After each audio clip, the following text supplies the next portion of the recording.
Welcome to part 2 of the lesson on resistance, and in this part of the lesson we're going to take a look at the resistance of an ohmic conductor, that's one that obeys Ohm's law, and a non-ohmic conductor. We're going to use a filament bulb as an example. During the lesson we'll find out how we can use graphs of current and voltage to help us work out resistance. Let's start with a simple ohmic conductor, a resistor.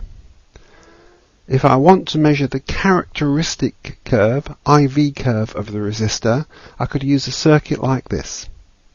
I would measure the current passing through the resistor and the voltage across it, and I can change the applied voltage using a variable power supply and build up a table showing what currents pass through the resistor for different applied voltages. And the table might look something like this.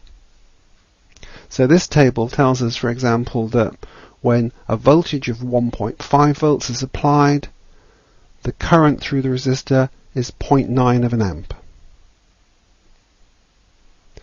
We can turn this table into a graph. The convention is that the current goes on the y-axis, the voltage goes on the x-axis, and we plot our results, and the result is called a characteristic curve or IV curve. In fact, for an ohmic conductor it's a simple straight line through the origin. And the fact it's a straight line through the origin tells us that I is proportional to V, which is a way of stating Ohm's law. So the question is, with this table of results, can we work out the resistance of the resistor? And resistance is voltage divided by current. Each pair of readings, voltage and current, gives us a value of resistance. Let's actually work out what we get. So, if I divide 0.5 volts by 0.3 amps, the resistance comes to 1.67 ohms. And I hope it's no surprise that we get the same result for each pair of readings. The resistance is constant because the resistor obeys Ohm's law. That means the ratio of voltage to current is constant. So that's a nice easy situation where the resistance stays the same whatever we do. Let's look at a slightly more difficult problem though. Suppose we repeat the measurements but using a filament bulb. So we apply different voltages and measure the current through a filament bulb. A typical set of results would look like this. And as you see, the voltage on the left, the current on the right, if we plot the current against voltage, we don't get a straight line through the origin. We get a curve. It starts off at the origin but then curves. And this tells us that the filament bulb is not obeying Ohm's law. The current is not proportional to the voltage. What about the resistance of the bulb? Well, I can work out the resistance for each pair of values. For example, the first pair, 0.2 volts divided by 0.25 amps, gives us a resistance value. And I can repeat that process. Let's do it. Okay, we've put the resistances in. So for example, 1.4 volts divided by 1.65 amps gives us 0.848 ohms.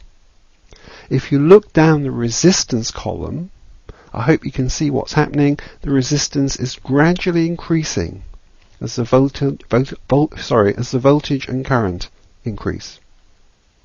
And that's typical of a filament bulb. The resistance gets bigger as the bulb gets hotter. And if you want to look at the lesson on IV curves, you'll find the explanation of why the resistance increases as the voltage and current increase. Let's go back to the resistor that obeys Ohm's law. Here's its current voltage graph. Straight line through the origin. If I wanted the resistance, I could pick any point on that graph and say, right, at this point there's a certain current that flows through the resistor and a certain voltage being applied. I can read off the current from the current scale, read off the voltage from the voltage scale. And I know the voltage and current at that point. The resistance is therefore V over I, the value of voltage at that point divided by the current at that point. But look, I hope you remember what a gradient of a straight line is. This is a straight line through the origin.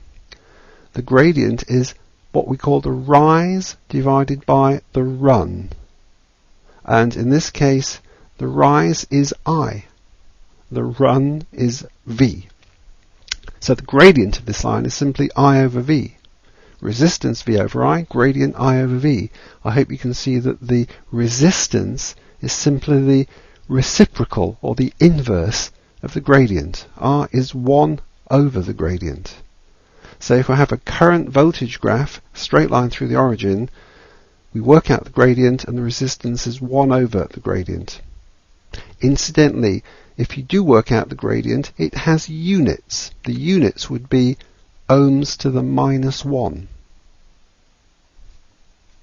In a practical situation, you may be measuring the resistance of something, and you'll measure voltage and current, plot them on a graph, and you won't get a perfect straight line through the origin. What you do is you do a best fit straight line through the points. And then we can use the same principle as before, but the resistance is 1 over the gradient of the best fit straight line. And that's a good way of averaging out the random errors. And this is a common data analysis technique.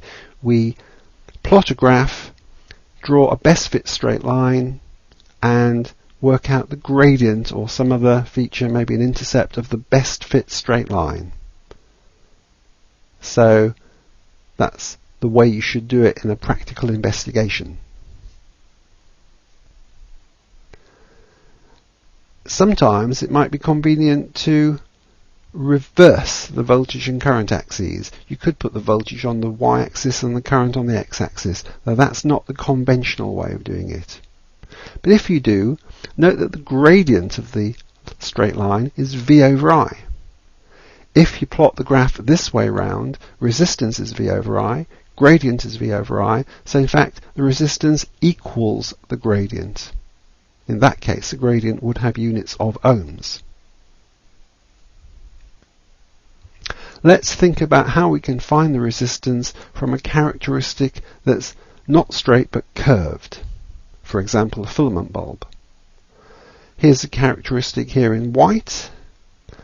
The resistance will depend where we are along the characteristic. The resistance changes. Let's look at this point here. At this point, there's a certain current. You could read it off the current scale.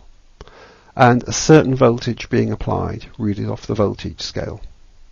So at this point, we know what the voltage and current are. So if we wanted to calculate the resistance at this point, the resistance is voltage over current, V over I. But supposing we join this point to the origin, so we draw a straight line from the point to the origin. We've shown it in yellow on the picture. That line is referred to as a chord. The gradient of the chord is rise, I, over run, V. So, resistance is V over I. The gradient of the chord is I over V. That means the resistance is 1 over the gradient of the chord. So if you have a curved characteristic and want to find the resistance at any point, you draw the chord, find its gradient, and resistance is 1 over the gradient of the chord. Some students think you can find the resistance at a point by drawing the tangent to the curve, finding the gradient of the tangent and using 1 over the tangent's gradient. That's not true. You've got to use the chord itself. There is one case, however, where the tangent will give you the correct value. If you want to know the resistance for very small values of voltage and current near the origin, the limit of the resistance when V equals 0, you can draw the tangent to the curve at the origin, and then the resistance is 1 over the gradient of that tangent. But that's only true when you're dealing with the tangent at the origin. Otherwise, you use chords. Okay, I hope you found that useful, and I hope you know more about resistance than when you started. Thanks for watching.